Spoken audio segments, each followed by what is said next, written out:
الحمدللہ وکفا والصلاة والسلام علی عباده الذین اصطفى خصوصاً علی افضلهم وخاتم النبیین محمد الامین وعلی آلہ واصحابہ اجمعین، اما بعد، قال تبارک وتعالی فی سورة البقرہ: اعوذ باللہ من الشیطان الرجیم، بسم اللہ الرحمن الرحیم۔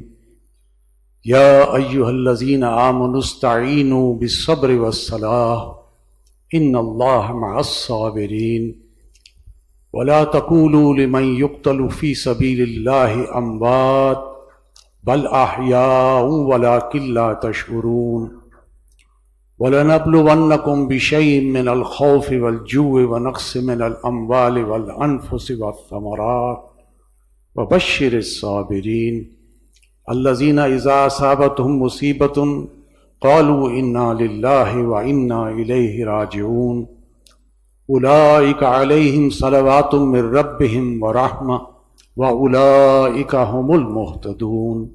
صدق اللہ العظیم۔ رب اشرح لی صدری ویسر لی امری واحلل عقدۃ من لسانی یفقہوا قولی۔ حضرات گرامی، چونکہ محرم کا مہینہ ہے تو میں نے آج جو گفتگو ہے وہ محرم الحرام کی فضیلتیں اور شہادتیں، اس کے حوالے سے انشاءاللہ کچھ باتیں آپ کے سامنے رکھوں گا۔ پہلے جو آیات میں نے تلاوت کی ہیں، اور چونکہ شہادتوں کا ذکر ہے اور اس میں آگے چل کر یہ مضمون آگے چلے گا، تو اس کی مناسبت سے یہ میں نے آیات تلاوت کی ہیں، سورہ بقرہ کی آیات ہیں، جس میں اللہ تعالیٰ کا ارشاد گرامی ہے کہ اے اہل ایمان، مدد حاصل کرو نماز سے اور صبر سے۔ کوئی مشکل، کوئی مصیبت، کوئی انسان کے مقصد حیات میں کوئی رکاوٹ آ جائے تو اس کے لیے یہ بہت قیمتی آیت ہے کہ اگر مدد حاصل کرنی ہے تو ایک تو صبر اور تحمل اور برداشت اور بہت سی چیزوں کو نظر انداز کرنا، اور دوسرا نماز، کیونکہ بغیر نماز کے پھر اللہ تعالیٰ کی تائید اور نصرت نہیں ہوتی۔ تو صبر اور نماز کے ذریعے سے اللہ سے مدد چاہو۔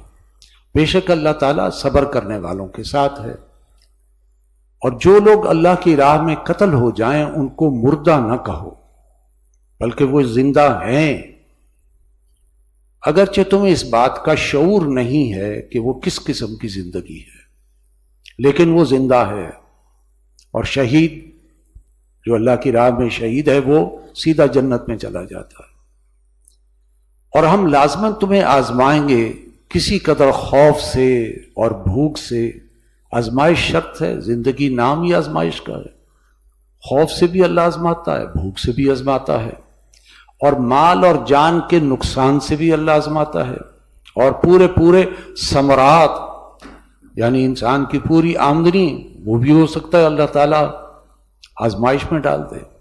اسی طرح اولاد بھی انسان کا ثمرہ ہے، تو اولاد کے ذریعے سے بھی اللہ آزما سکتا ہے۔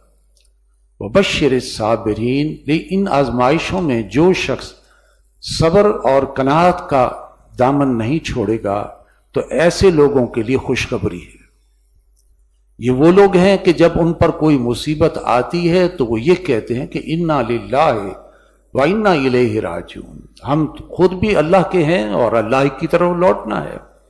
یعنی ان کو وہ توکل، اعتماد اور بھروسہ اللہ پر کرتے ہیں، مایوسی کا شکار نہیں ہوتے، اور کہتے ہیں ہماری تو جان بھی اللہ نے دی ہمیں، تو ہم نے لوٹنا ہی اللہ کی طرف ہے۔ تو آزمائش تو ہے، شرط ہے۔ اور یہ وہ لوگ ہیں، اللہ نے فرمایا، جن پر ان کے رب کی طرف سے بڑی عنایتیں ہیں اور رحمتیں، اور یہ وہ لوگ ہیں جو ہدایت یافتہ ہیں۔ چونکہ شہادت کے حوالے سے بات آئے گی تو اس سے پہلے یہ آیات بڑی قیمتی ہیں اس کے اعتبار سے۔ پہلے محرم الحرام کے معنی کیا ہیں؟ یعنی یہ وہ پاکیزہ مہینہ ہے، عزت والا مہینہ ہے، جس میں جنگ کو حرام کیا گیا ہے۔ اشہر حرم یعنی وہ مہینے 4 ہیں کہ جس میں مسلمانوں کو جنگ کرنے سے منع کیا گیا ہے۔ ہاں البتہ کوئی ان مہینوں میں کوئی دشمن اگر حملہ آور ہو تو ڈیفینڈ کرنے کا تو اختیار تو ہے، لیکن توسیع، ایکسپینشن اور خود جو ہے جنگ کرنا ان 4 مہینوں میں منع ہے۔ 3 مہینے تو وہ ہیں کہ جو حج کے قریب ہیں، اس لیے کہ جو مسلمان ہیں وہ حج کی تیاری، وہاں حج کا قیام اور پھر واپسی، اور اب تو خیر چند گھنٹوں میں انسان آ جاتا ہے، وہاں تو کئی دنوں کا سفر ہوتا تھا۔ لہذا ذیقعد، ذی الحج اور محرم، یہ 3 مہینے وہ ہیں قریب ہیں۔ 1 مہینہ رجب کا ہے، اس میں لوگ عمرے کے لیے جاتے تھے، لہذا وہ مہینہ بھی اشہر حرم میں قرار پایا ہے۔ اس مہینے کے حوالے سے حضور نبی کریم صلی اللہ علیہ وسلم کی ایک حدیث ملتی ہے کہ جس میں آپ نے فرمایا کہ رمضان کے روزوں کے بعد، وہ تو فرض روزے ہیں، سب سے زیادہ یوں سمجھیے کہ افضل روزے محرم کے۔ محرم میں انسان جو بھی محرم میں کسی دن روزے رکھے، ہاں البتہ عاشورہ کے دن روزہ رکھنا 9 اور 10 کو یا 10 اور 11 کو، اس کی ایک پوری تاریخ ہے۔ نبی کریم صلی اللہ علیہ وسلم نے جب ہجرت فرمائی ساتھیوں کے ساتھ تو مدینے میں یہود جو تھے وہ 10 محرم کو روزہ رکھتے تھے۔ پوچھا تم کیوں روزہ رکھتے ہو؟ تو انہوں نے کہا کہ اس دن اللہ نے ہمیں فرعون کے چنگل سے آزاد کیا، موسیٰ علیہ السلام کو فتح نصیب ہوئی، فرعون غرق ہوا، شکرانے کے طور پر ہم روزہ رکھتے ہیں۔ تو آپ صلی اللہ علیہ وسلم نے فرمایا کہ موسیٰ علیہ السلام تو ہمارے زیادہ قریب ہیں، یعنی بنی اسرائیل تو دین کو چھوڑ چکے، موسیٰ علیہ السلام کا دین تو پیچھے رہ گیا، تو ہم زیادہ قریب ہیں، لہٰذا کسی قدر ہم زیادہ حقدار ہیں کہ ہم روزہ رکھیں۔ لہٰذا آپ نے مسلمانوں سے فرمایا کہ تم بھی روزہ رکھو، البتہ یہود کے ساتھ کسی درجے میں مشابہت نہ ہونے پائے، لہٰذا وہ ایک روزہ رکھتے ہیں تم 2 روزے رکھو، 9 اور 10 کو ملا لو، یا جیسے علماء نے اس کے لیے 10 اور 11 کو بھی کہہ دیا ہے کہ وہ بھی اس کے ساتھ ملک ہے، لیکن مشابہت نہ ہو۔ اب دیکھیے مشابہت کے بارے میں اتنا پرٹیکولر ہے اسلام کہ کسی درجے میں یہود اور نصارہ کے مشابہت نہ ہو۔ اگر وہ ایک روزہ رکھ رہے ہیں تم 2 رکھو، ان کے ساتھ مماثلت نہ کرو۔ یہ مشابہت صرف دینی معاملات میں نہیں بلکہ انسان کی تہذیب، تمدن، ثقافت اور کلچر، اس اعتبار لباس ہے یا اور چیزیں ہیں، ان کے رسومات ہیں، ان میں بھی تمہاری جو ہے مشابہت نہیں ہونی چاہیے۔ اسلام نے اپنے جو ہے رسم و رواج دیے ہیں، اور انسان کو، مسلمانوں کو علیحدہ خوشی کا موقع، غم کا موقع، اس موقع پر اقدار ہیں، ویلیوز ہیں اسلام کی، تو ان ویلیوز میں ہندوؤں کے ساتھ کوئی مشابہت پیدا ہو جائے یا عیسائیوں اور یہودیوں کے ساتھ مشابہت پیدا ہو جائے، فرمایا ہرگز نہیں۔ یہاں تک کہ فرمایا یا ایھا الذین آمنوا لا تتخذوا الیہود والنصارى اولیاء، اہل ایمان یہود و نصارہ کا اپنا دوست بھی نہ بناؤ، تو مشابہت نہ ہو۔ تو یہ رمضان کے روزے، اس کے روزوں کے بعد یعنی محرم الحرام کے روزے پھر سب سے اہم، اور حضور کا فرمان ہے، میں امید رکھتا ہوں اللہ سے کہ یہ 9 اور 10 کا روزہ رکھنے سے 1 سال قبل کے گناہ اللہ معاف فرما دے گا۔ پھر ایک حدیث ملتی ہے، اگرچہ ہے حدیث سند کے اعتبار سے ضعیف ہے، کمزور ہے، لیکن علماء اس کو پھر بھی قابل قبول کہتے ہیں، اور وہ یہ کہ حضور نے فرمایا کہ 10 محرم کو گھر والوں کے کھانے پینے میں کوئی تھوڑی سی وسعت ہو جائے، کوئی ذرا بہتری ہو جائے، یا ان کا خرچہ کچھ بڑھا دیا جائے 10 محرم میں، تو یہ باعث برکت ہے۔ وہ اگرچہ سند کے اعتبار سے ضعیف ہے، ضروری نہیں ہے کہ جو ہے اس دن بڑھایا جائے، لیکن اگر کرو گے تو انشاءاللہ اس میں تمہارے رزق میں اللہ تعالیٰ برکت عطا فرمائے۔ پھر اس کے بارے میں 10 محرم کے حوالے سے بہت سی چیزیں اور بھی ہیں۔ آدم علیہ السلام کی توبہ قبول ہوئی، نوح علیہ السلام کی کشتی پہاڑ پر جا کر ٹک گئی اور انہوں نے اتر کر اللہ کا شکر ادا کیا اور روزہ رکھا۔ اسی 10 محرم کو ابراہیم علیہ السلام کے لیے ان کو آگ میں ڈالا گیا تو اللہ نے آگ کو گل و گلزار بنا دیا 10 محرم کو۔ اسی طرح یعقوب علیہ السلام جو کتنے عرصے سے اپنے بیٹے کی جدائی میں وہ رو رو کر ان کی آنکھیں جو ہے سفید ہو گئی تھیں اور روشنی کم ہو گئی تھی، لیکن اس دن وہ کرتا جو ہے بیٹے نے بھجوایا تو کرتا ان کے آنکھوں پر ڈال دیا کہ ان کی بینائی لوٹ آئی۔ اسی دن جو ہے قیامت قائم ہوگی 10 محرم کو، اور اسی دن 10 محرم کو حضرت حسین رضی اللہ تعالیٰ عنہ کی المناک اور انتہائی مظلومانہ شہادت بھی ہوئی۔ تو محرم الحرام کے حوالے سے اس کی فضیلتوں کے اعتبار سے کچھ باتیں میں نے آپ کے سامنے رکھی ہیں کہ اس میں روزے رکھنا رمضان کے روزوں کے بعد افضل ہے، اور یہ اشہر حرم میں سے ہے، وہ مہینے کے جس میں قتال حرام کیا گیا ہے، اور اس میں عبادت کا بھی جو ہے گویا کہ اللہ کے ہاں بڑا درجہ جو ہے وہ پایا جاتا۔ دوسری چیز ہے شہادتیں۔ ہم دیکھتے ہیں کہ اس مہینے کا آغاز، اچھا یہ اسلامی کیلنڈر کا پہلا مہینہ ہے، اب 1447 ہجری کا آغاز ہو چکا ہے، اور پہلا مہینہ جب بھی آتا ہے اس کی پہلی تاریخ کو حضرت عمر فاروق رضی اللہ تعالیٰ کی شہادت ہے، اور اسی طرح 10 محرم کو حضرت حسین رضی اللہ تعالیٰ کی شہادت۔ تو اس میں شہادتیں بھی ہوئیں۔ میں شہادتوں کے اب حوالے سے 3 ادوار کو آپ کے سامنے رکھ رہا ہوں۔ 3 ادوار ہیں۔ پہلا دور ہے حضور نبی کی صلی اللہ علیہ وسلم کا دور، جس میں دین حق کو غالب کرنے کی ساری کوشش تھی، جدوجہد تھی، تاکہ کفر کا نظام، شرک کا نظام یہاں سے ہٹے اور اسلام کا نظام عدل یہاں پر قائم ہو۔ اس راہ میں بڑی زبردست جدوجہد ہوئی۔ حضور نبی کی صلی اللہ علیہ وسلم کی مدبرانہ قیادت بھی ہے، اور آپ اور صحابہ کرام کی بڑی جاں غسل محنت اور کوشش بھی ہے، اور انہوں نے اپنا جانوں کا نذرانہ بھی پیش کیا، اور وہ شہید کہلائے، اور گویا کہ آپ صلی اللہ علیہ وسلم کا جو مقصد بعثت تھا اس کی تکمیل ہو گئی۔ یعنی آپ کو تو بھیجا ہی اس لیے گیا تھا کہ دین حق کو جزیرن، بلکہ وہ تو یہ تھا کہ پوری دنیا میں دین کو غالب کر دیں، لیکن آپ نے جزیرہ نماء عرب کی حد تک دین کو غالب کر دیا، اور پھر امت مسلمہ سے کہا کہ اب پوری دنیا پر غلبہ، اس کے لیے کوشش تمہارا فرض ہے۔ ہاں البتہ یہ کہ مشکلات تو بڑی ہوں گی، لیکن یہ تمہیں خوشخبری سناتا ہوں کہ قیامت سے پہلے پوری دنیا پر اسلام غالب ہو کر رہے گا۔ تو اس میں جو شہادتیں ہوئیں 259 ہے یا 69 ہے، صحابہ کرام نے زبردست جو ہے محنتیں کی۔ آپ کے چچا جو ہیں، آپ جانتے ہیں غزوہ احد میں امیر حمزہ رضی اللہ تعالیٰ عنہ، مصعب بن عمیر، 70 صحابہ اور ہیں، 14 وہ ہیں کہ جو بدر کے اندر شہید ہوئے، بہت سے بعد میں جو ہے شہید ہوئے۔ لہٰذا حضور کی سیرت تو گویا کہ شہادت سے لبریز ہے، صحابہ کرام کی وہ محنتیں۔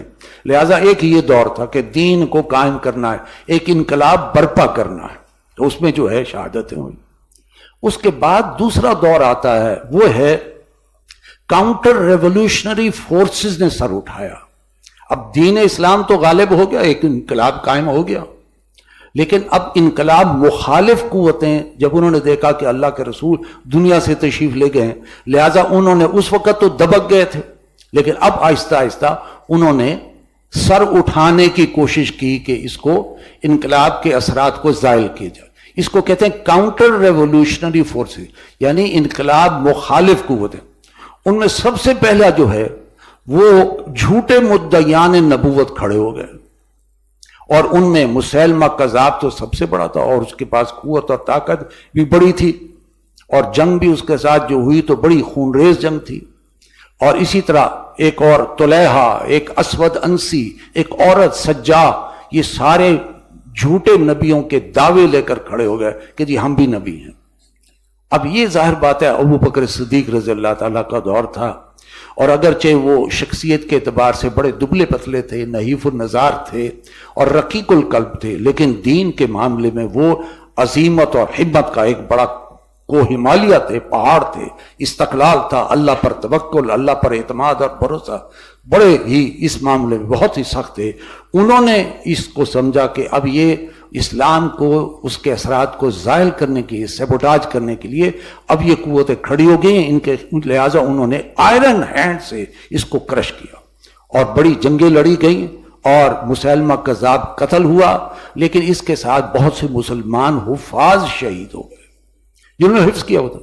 یہی بات ہے کہ ابو بکر صدیق رضی اللہ عنہ خیال آیا کہ اگر اس طرح حافظ شہید ہوتے رہے تو پھر قرآن کا کیا بنے گا، لہٰذا پھر اللہ نے رہنمائی دی، اور انہوں نے قرآن کو جو ہے جمع کیا۔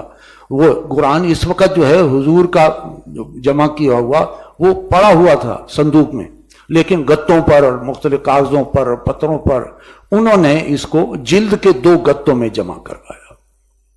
لہٰذا یہ ان کا بڑا کمال ہے، لیکن بڑا